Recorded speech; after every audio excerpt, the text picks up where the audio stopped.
Pemirsa, gadaikan SKPNS, wanita asal Minahasa Selatan, mendirikan panti asuhan dan menampung anak-anak berkebutuhan khusus yang hingga kini belum pernah tersentuh bantuan pemerintah.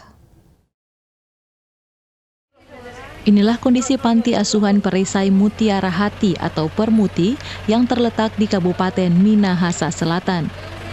Berdiri sejak tahun 2017, panti asuhan ini menampung anak berkebutuhan khusus atau disabilitas. Tak kurang dari 17 orang anak dibesarkan di panti asuhan yang didirikan oleh Ibu Norma Tumuyu, seorang PNS di Bolaang Mongondo Induk dengan uang pribadinya. Didirikan dengan uang pribadi saya, yang SKPNS saya digadaikan di Bang Sulut, dan saya mendirikan sekolah dan panti ini. Dan puji Tuhan, mulai dari 2017 bisa berjalan.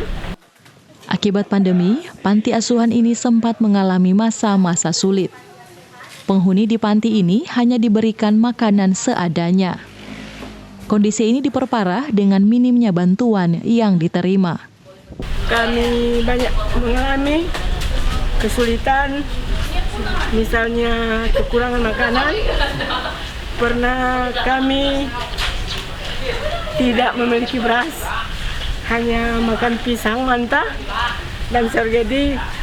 Tapi itulah Tuhan menuntun kami, dan hingga saat ini dan untuk sekarang kami belum mendapat bantuan dari pemerintah sampai sekarang.